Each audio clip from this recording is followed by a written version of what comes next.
धाम की जय। मित्रों, आज कथा आगे बढ़ेगी।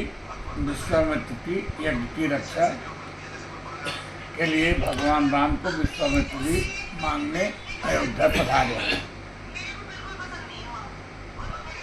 भगवान का अवतार हुआ तो था राक्षसों के विनाश है, परंतु जब तक प्रभु अवश्य से बाहर नहीं निकलेंगे राक्षसों को दंड कैसे मिलेगा। अनायास प्रभु किसी को क्यों मारेंगे। रावण भी यदि माता सीता को ले जाकर अपनी मृत्यु स्वयं ही न बुलाता तो प्रभु अकारण रावण को भी नहीं मारते। राक्षसों के उपद्रव से सभी संत्रस्त थे, परंतु प्रभु को राक्षसों के वध में अग्रसर कराने की चिंता किसे हुई? एक महान संत को हुई। यह कोई और नहीं बल्कि विश्वामित्र महामुनि ज्ञानी, बसहि विपिन शुभ आश्रम जानी। जिसे विश्व की चिंता है और जो विश्व का मित्र है वह है विश्वामित्र। इसलिए सबसे पहले असुरों के विनाश की चिंता इन्हीं को हुई। गाधि तनय मन चिंता व्यापी, हरि बिनु मरहि न निश्चर पापी। भगवान में ही वह सामर्थ्य है जिनके ऊपर पाप पुण्य का प्रभाव, निंदा अस्तित्व का प्रभाव, राग द्वेष का प्रभाव, हानि लाभ, यश अपयश या विस्मय हर्ष का प्रभाव नहीं पड़ता। उनके लिए निंदा अस्तित्व उभय सम है और वह विस्मय हर्ष रहित रघुराऊ। विश्वामित्र जी ने इसलिए विश्वामित्र जी स्वयं प्रभु के कार्य में कारण क्यों नहीं बनते। वह भी मार सकते थे, लेकिन उनको प्रभु को अवध से बाहर निकालना था, इसलिए अवध में उनकी याचना के लिए आए।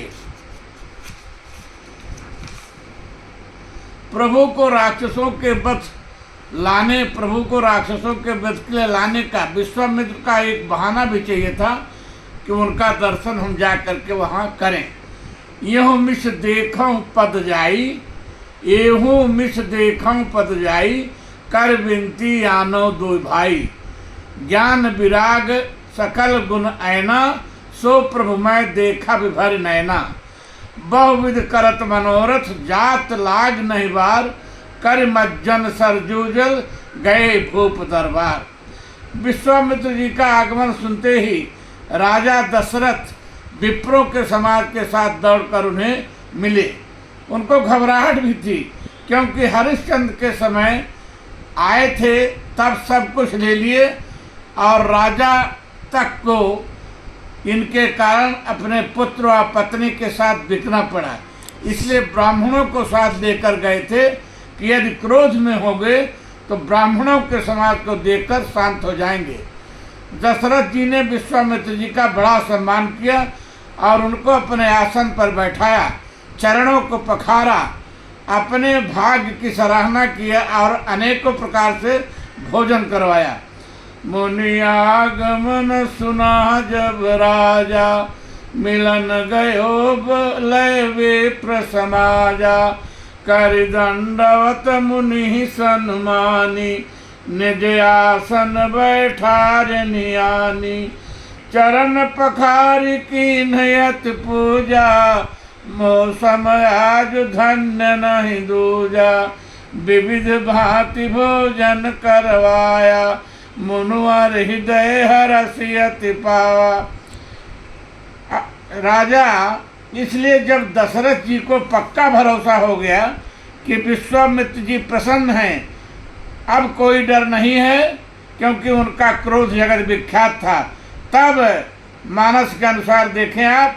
पुनि चरणन मेले सुतचारी, पुनि चरणन मेले सुतचारी।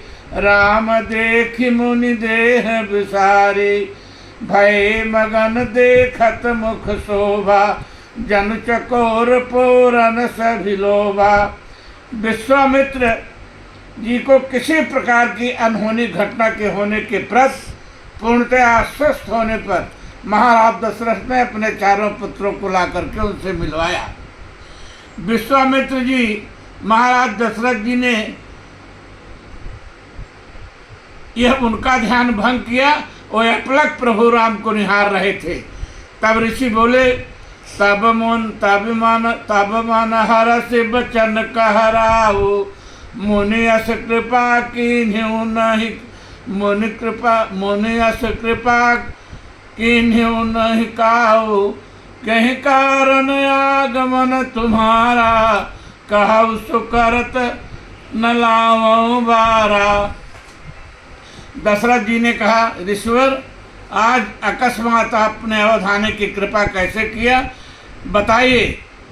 राजन, तब ऋषि ने कहा, राजन असुर समूह सतावहि मोहि, मैं जाचन आयो नृपतोहि। असुरों का समाज मुझे मेरी यज्ञ और पूजा में बाधा डाल रहा है, इसलिए मैं आपके पुत्र को लेने आया हूँ। महाराज दशरथ की सेना भी जाकर के वहाँ विनाश उनका कर सकती थी, लेकिन विश्वामित्र जी चाहते तो दशरथ जी से सैनिक सहयोग प्राप्त कर सकते थे, परंतु इससे धराधाम का कल्याण होने वाला नहीं था। इसलिए विश्वामित्र जी ने भविष्य की घटनाओं व प्रभु के अवतरण के कारणों को जानकर ही महाराज दशरथ से कहा, अनुज समेत देहु रघुनाया, निश्चर वधमय हो, अनुज समेत देहु रघुनाथा, निश्चर वधमय हो बसनाथा। बहुत बहुत धन्यवाद। कथा ही विश्राम लेंगे।